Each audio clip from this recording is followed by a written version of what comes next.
Hey guys, what's up? It's your girl Lock Looney Tune, and yes, it is Thursday, January 24th, 2013, and I know I am late with this review for The Biggest Loser, Season 14, Episode 4, and I apologize, I do apologize, but I did watch, so let's get the review in. So the show opens up with the players finding out that their trainers are going to be gone for the entire week. And they're like, what?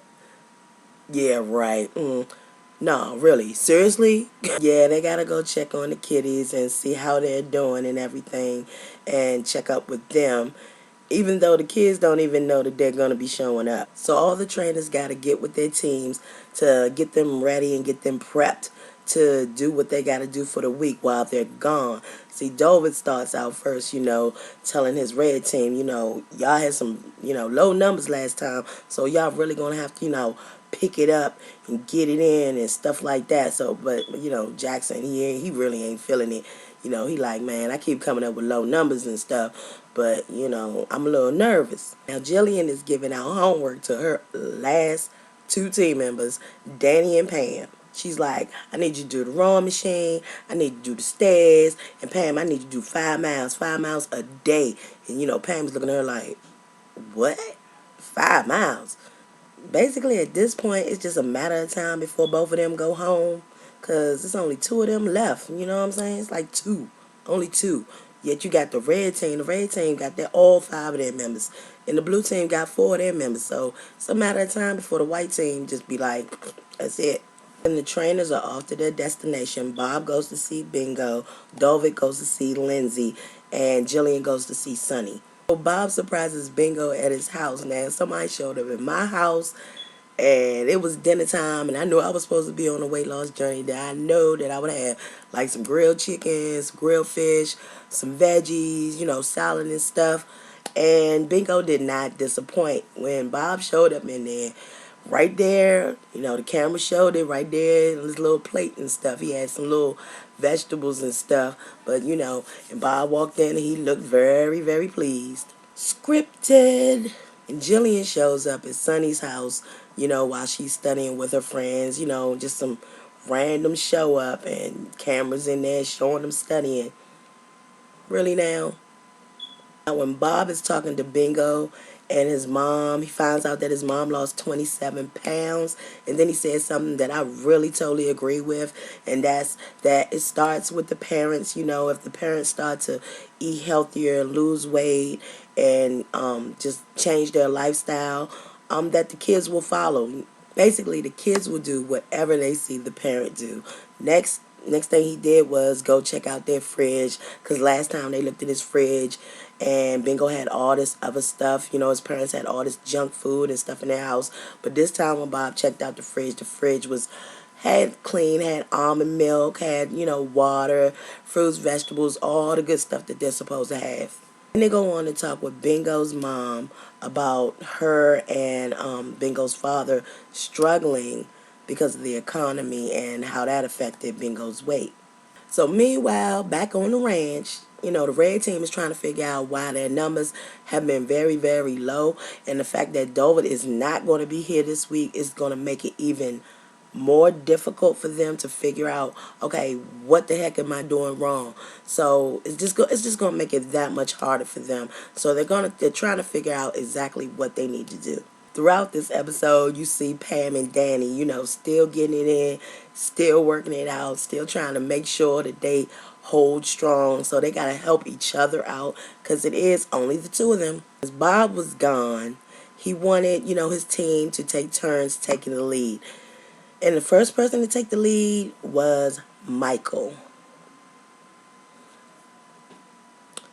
Why? And the Biggest Loser know they wrong, because the minute they showed Michael, they started playing that dopey ass music. That music that they play when they know someone ain't doing all that they can be doing. Michael needs a trainer. He needs a trainer bad, y'all, because he is not motivated. He's supposed to be the leader, and he's just, come on, Gina, let's get it in. Come on. Love. Very depressing. David, hurt leg, on the spin bike, can't do nothing much, worried about going home. Yeah, David, you should be worried. You should be very worried, David. Now, the man of the hour or 2 hours was Jackson. Jackson was the man. It was like David never left. He got it in. He was screaming. He was yelling. He was like, go! Come on! Let's go! Yeah! Time! He was just doing all that screaming and stuff. He was getting it in. And I was like, what? Who the heck is this? This ain't the same Jackson. Go, go, go, go, make it good. I was like, what? Who is that man? The minute they had me revved up in the episode, they cut back to Jillian talking to Sonny. You know, I'm so glad that the kids are there and I'm, on the episode, and so glad that they're getting the stuff that they need. But it was really kind of blowing me the way they kept cutting back. I mean, they would get me all pumped up to see these, these players really trying to get it in, and then they would cut back to the kids, and I was like, okay, all right, I'll watch. So Jillian talks about Sunny and about the pressures of her being a smart kid and the fact that, people expect a lot out of her and how that situation has affected her weight. The fact that it's a lot of responsibility and it just seems like it's a lot on her and she just wants to be, herself. She doesn't want to be labeled or stereotyped as the smart Indian kid. She doesn't want to be a stereotype. So, Jillian has a talk with her about that. Basically telling her that she should discuss this with her mom and then try to incorporate some new things in her life. So when David visits Lindsay, he finds out that the whole family is working out. He also talks to her about being bullied and being on the cheerleading squad. And then he has a surprise for her where as though all the cheerleaders come out and they do a weight loss cheer for Lindsay. And it was just very, very, very nice. You know how David would say like, oh, it's so beautiful. This is so beautiful. Oh, he always says it like that. Okay, it is time for the challenge. The challenge is a 5K race. And when they was like, what? A 5K race? And they was like, running? And they was like, running. You are going to be running a 5K. What the hell, running? Shit, we don't know how to run. So the prize was that they was going to get $7,500. They was gonna raise $7,500 and give it to the Boys and Girls Club of Long Beach. Now the winners of this race would get $15,000 to split between their team. Second place would get $5,000 and third place would get $2,500. Team that has the fastest average between everybody in the team would be the winner. And just so they don't feel alone out there, they got a whole group of people running with them, and Allison even decided to run with them too. So off the top, Danni was out in front, and homegirl, she never looked back. Like everybody was looking at Danni's back because Danni was in the front the whole entire time. Then they cut to Michael, and Michael was just like, whew, this is the hardest thing I ever had to do in my entire life. It ain't over, Mike. Next, they show Alex, and Alex gets a blister. Yeah, she gets a blister. So she's like, oh, I don't know what I'm going to do. Oh, I don't know how I'm going to finish this race with this injury. It's a blister. You get your ass up and you run and you push yourself past that blister. She didn't give up. She still had that blister on her foot, but she had that blister on her foot and she still got past that finish line.